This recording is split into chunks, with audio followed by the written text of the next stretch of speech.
Statut d'utilité publique comparatif, société d'impact sociétal ASBL, 9e volet en chiffre romain, 9e volet 372, numéro 372 pour le numéro d'article et de podcast, numéro 361 pour le numéro de vidéo YouTube sur YouTube. Voilà, 15 juin 2021. Bertrand Mariot, avocat à la Cour au barreau de Luxembourg. Bonjour et bienvenue donc.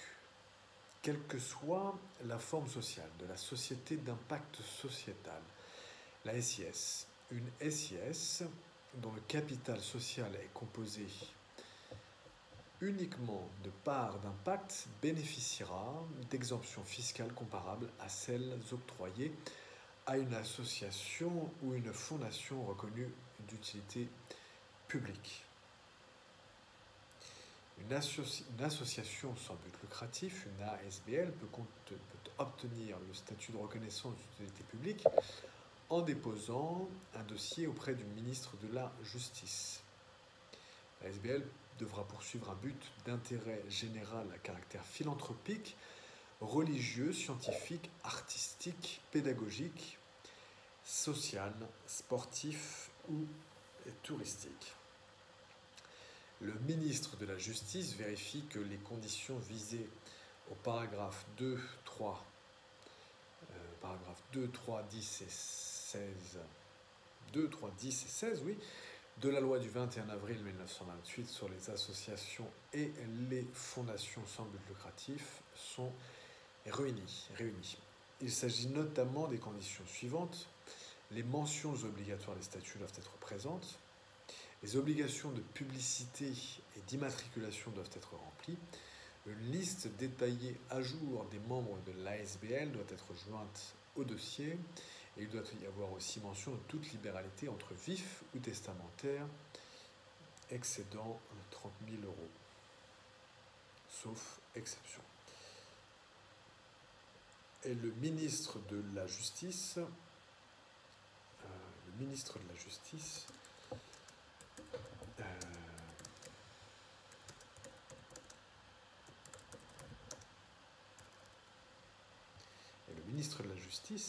sollicite ensuite l'avis du ministre des Finances et du Conseil d'État, et si les avis reviennent positifs, un arrêté grand-ducal d'octroi du statut d'utilité publique est pris. Donc vous l'aurez compris, tout ce qu'on vient de vous souvenez, tout ce qu'on vient d'indiquer, toutes ces conditions, et vous l'aurez compris aussi, c'est ce statut d'utilité publique n'est que applicable pour les associations sans but lucratif et les fondations. Et ce statut d'utilité publique n'a pas lieu d'être pour les sociétés d'impact sociétal. Donc cette fois, c'est ce thème du statut d'utilité publique n'est pas applicable aux sociétés d'impact sociétal. Voilà. Même si les exemptions fiscales qui sont comparables une fois qu'on est en forme de SIS avec 100% de part d'impact notamment.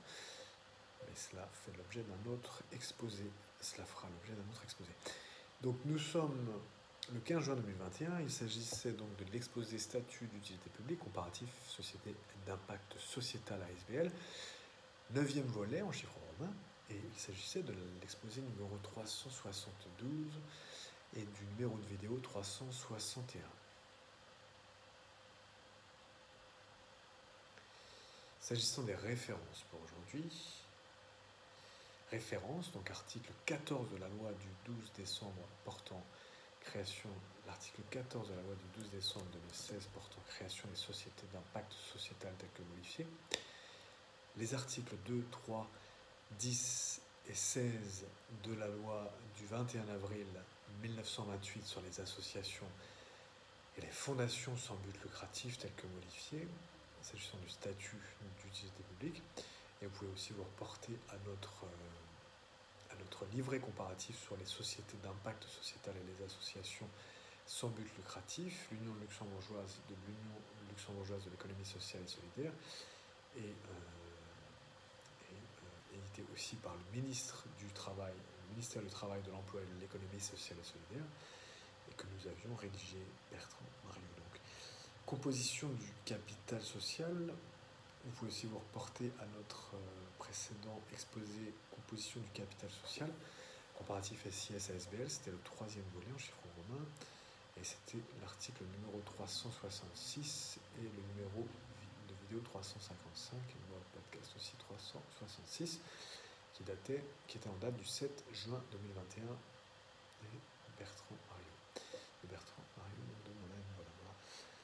Et nous avons aussi, mais on rajoutera les références par écrit par la suite, nous avons aussi plusieurs articles et plusieurs séries. On a une série assez importante que nous avons enregistrée, écrite et publiée, filmée sur les associations sans but lucratif et les fondations, notamment tout au début du mois, tout au début de l'année 2020, l'année dernière, sur le sujet des ASBL et des fondations, si vous voulez avoir plus de détails à cet égard, voilà, qui était assez exhaustif en termes de droit. Voilà. Bertrand Marion, avocat à la cour, à très bientôt.